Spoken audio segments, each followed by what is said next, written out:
In summer, the gangers cut the long grass on the lion side, raking it into heaps to dry in the sun. At this time of year, Percy stops where they have been cutting. The men load up his empty wagons and he pulls them to the station.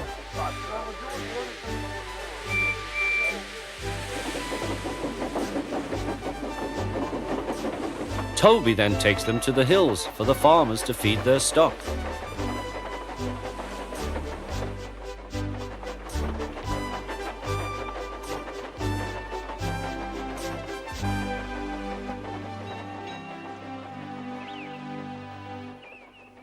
Whee! Percy gave a ghostly whistle. "Don't be frightened, Thomas," he laughed. "It's only me." "Your ugly fizz is enough to frighten anyone," said Thomas. "You're like..." "Ugly indeed. I'm a green caterpillar with red stripes," continued Thomas firmly. "You crawl like one too." "I don't." "Who's been late every afternoon this week?" "It's the hay." "I can't help that," said Thomas. "Time's time, and the fat controller relies on me to keep it. I can't if you crawl in the hay till all hours." "Green caterpillar indeed," fumed Percy. He set off to collect some hay to take to the harbour. "Everyone says I'm handsome, or at least nearly everyone.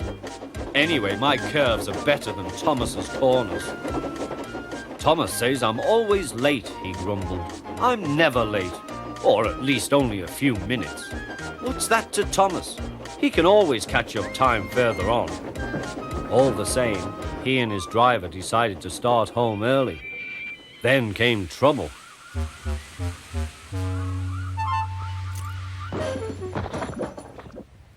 A crate of treacle was upset all over Percy. Percy was cross.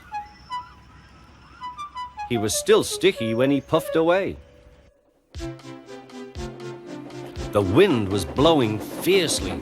"Look at that!" exclaimed the driver. The wind caught the piled hay, tossing it up and over the track. The lion climbed here. "Take a run at it, Percy," his driver advised. Percy gathered speed, but the hay made the rails slippery, and his wheels wouldn't grip. Time after time he stalled with spinning wheels and had to wait till the line ahead was cleared before he could start again. Everyone was waiting. Thomas seethed impatiently. 10 minutes late. I warned him. Passengers will complain, and the fat controller. Then they all saw Percy. They laughed and shouted.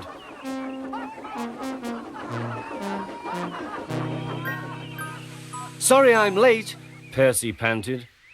"Look what's crawled out of the hay," teased Thomas. "What's wrong?" asked Percy. "Talk about hairy caterpillars," puffed Thomas. "It's worth being late to have seen you."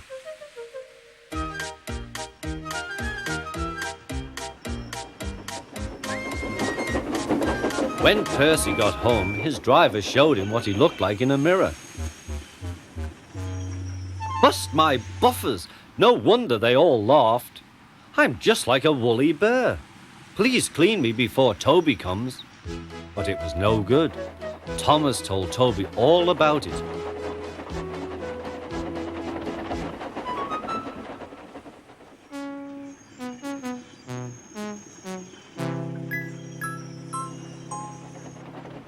Instead of talking about sensible things like playing ghosts, Thomas and Toby made jokes about woolly bear caterpillars and other creatures which crawl about in hay. They laughed a lot, but Percy thought they were really being very silly indeed.